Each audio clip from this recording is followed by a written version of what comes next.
Alors, quand on travaille en Photoshop, on essaye de travailler avec des images de très bonne qualité, des images en haute résolution. Alors, je vous ai trouvé ici deux images pour expliquer un peu le principe de la résolution. Donc, nous avons ici cette image-ci. Voilà. Et je vais ouvrir une seconde image qui est la même en fait, mais à une résolution différente. Donc voilà, on voit que l'interface ici, donc j'ai une image ouverte ici, en blanc. Si je clique là, j'ai ma seconde image. Donc chaque fois que j'ai plusieurs images affichées à l'écran, dans Photoshop, il me les affiche ici à la suite. Je peux désancrer les palettes. Donc je clique, je lâche, et il désancre la palette. Ainsi, une image, et la seconde, je la désancre. Voilà, deux images désancrées dans ma palette de Photoshop. Je vais aller rechercher la deuxième ici. Voilà. Donc en fait, ce sont deux images identiques, à part qu'elles ont des résolutions différentes. Alors, celle-ci est plus petite que l'autre. À quoi on voit? Eh bien, ici, on voit tout en bas, document 703,1K. Ça, c'est la taille physique du document.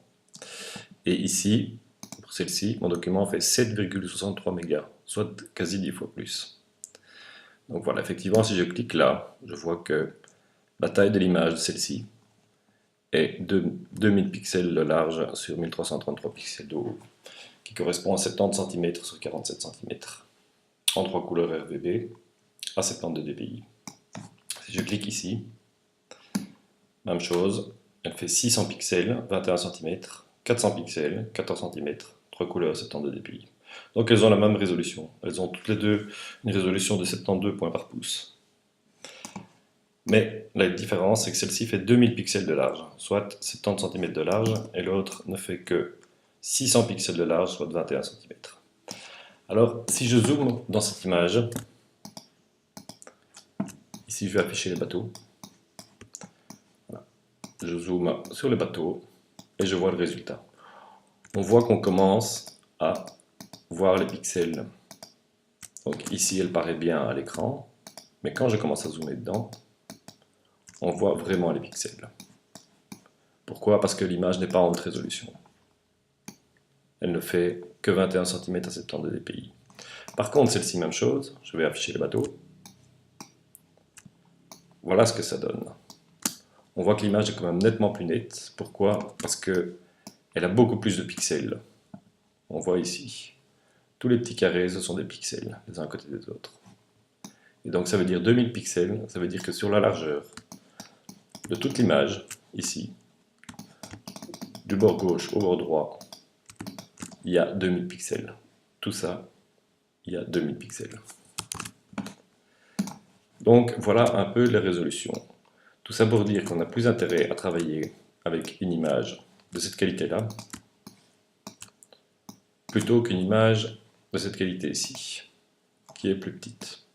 Donc toujours bien penser à vérifier la taille de l'image quand vous la télécharger sur Google ou en photo numérique ou des montages que vous faites à partir de rien dans Photoshop.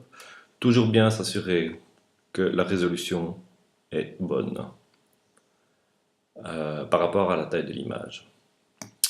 Alors ici, je vais supprimer celle-ci. Je vais réancrer la palette, l'image, voilà. Je vais dézoomer un peu. En fait, les informations que je retrouve ici, on peut les retrouver dans le menu Image, taille de l'image. Toujours bien s'assurer dans la taille de l'image qu'en fait, donc ici on se retrouve avec le poids de l'image, 7,63 mégas, la taille, 2000 pixels, donc comme on a vu là tout à l'heure, c'est identiquement la même chose. Ici la largeur, 2000 pixels, hauteur, résolution. Pixels, je peux changer la mesure, la mettre en centimètres. Et effectivement, elle fait 70,56 cm sur 47 cm à 72 dpi. Voilà, donc toujours bien s'arranger pour avoir une image de haute qualité avant de commencer à faire des manipulations sur l'image. Parce que sinon, si on ne prend pas garde à ça, le résultat sera vraiment médiocre. Voilà, en gros, les histoires de résolution. Évidemment, ici, je peux interpoler les résolutions. C'est-à-dire que cette image donc, est déjà grande, 70 cm, 72 dpi, 72 dpi, c'est la résolution d'un écran, un écran d'ordinateur ou une tablette. Mais si je veux passer en impression, pour bien faire, il faut une résolution de 300 dpi. Voilà. Donc ici, je peux mettre par exemple 300 dpi. Donc je passe de 72 à 300 dpi. C'est ce qu'on appelle l'interpolation. Donc il va réinterpréter tous les pixels pour augmenter la résolution. Et je valide. Il va calculer. Voilà. Ici, donc, je suis passé de 72 dpi à 300 dpi.